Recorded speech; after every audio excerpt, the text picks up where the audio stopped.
myth is an idea that, while widely believed, is false.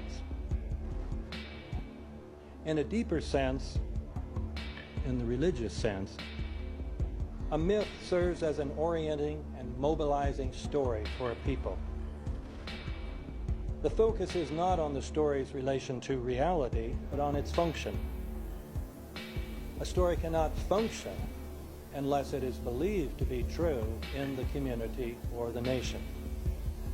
It is not a matter of debate. If some people have the bad taste to raise the question of the truth of the sacred story, the keepers of the faith do not enter into debate with them. They ignore them or denounce them as blasphemers. It is wrong, blasphemous, and sinful for you to suggest, imply, or help other people come to the conclusion that the U.S. government killed 3,000 of its own citizens.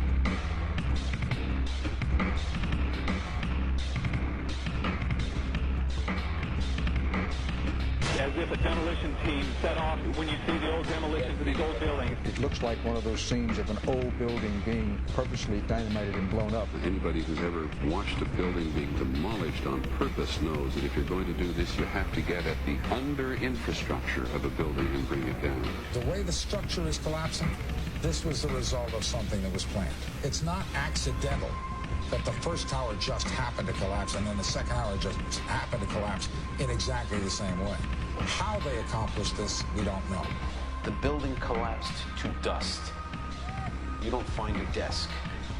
You don't find a chair. You don't find a telephone, a computer. The biggest piece of a telephone I found was half of the keypad, and it was about this big. What happened to the concrete? The concrete was pulverized from river to river. There was dust, powder, 2-3 inches thick. The concrete was just pulverized.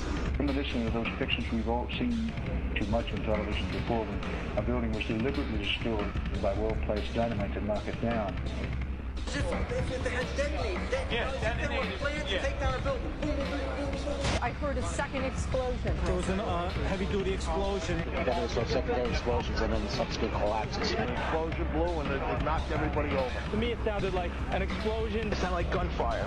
Bang, bang, bang, bang, bang. And then all of a sudden, 3 big explosions. We heard a big explosion coming down. And then the entire top of the building just blew up. We saw some kind of explosion. By the force of the explosion. Big explosion. Blew us back into the 8th floor. Then we get to the lobby. This is a big explosion. The lobby looked as though a bomb had exploded there. A huge explosion now raining debris. It's been a huge explosion. Huge explosion that we all heard and felt. We just witnessed some kind of follow-up explosion. We heard a very loud blast explosion. The secondary explosion at Tower 1 camp. That is another bomb going off. He thinks that there were actually devices that were planted in the building. Planted in the building.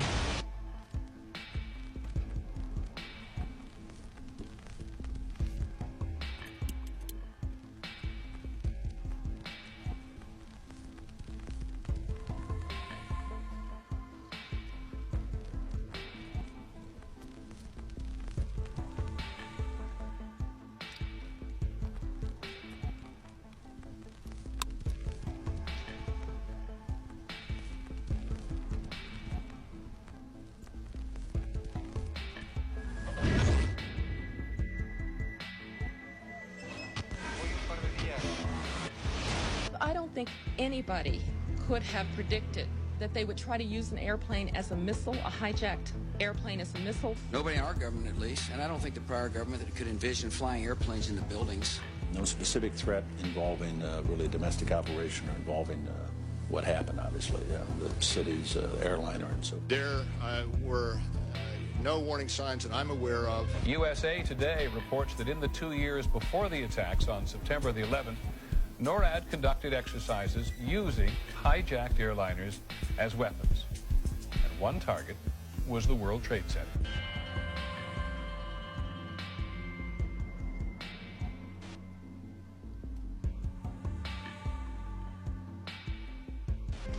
In confidential documents from the Philippines obtained by CNN, the plan was clear.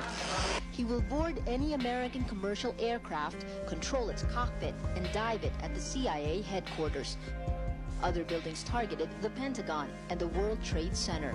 The Federal Aviation Administration received 52 warnings about Al-Qaeda in the 6 months before 9/11 and did not apparently heed them. The Pentagon reportedly does not want the public to hear next week's Senate testimony about the former secret intelligence unit known as Able Danger.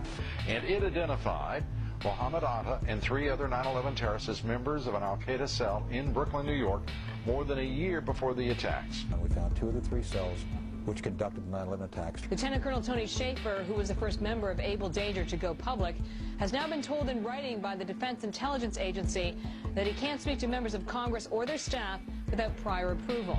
This is an attempt to prevent the American people from knowing the facts about how we could have prevented 9/11, and people are covering it up today. Security and counterterrorism was blinking red, in the words of George Tenet, that the warnings of an imminent attack were so severe that something dramatic should have been done. It was unparalleled. Instead, our president went on a month-long vacation.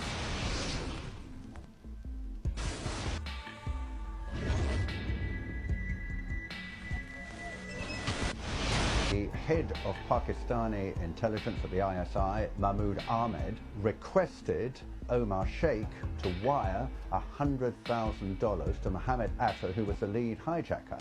Hijacker Mohammed Atta received wire transfers via Pakistan. The man sending the money to Atta is believed to be Ahmed Umar Saeed Sheikh.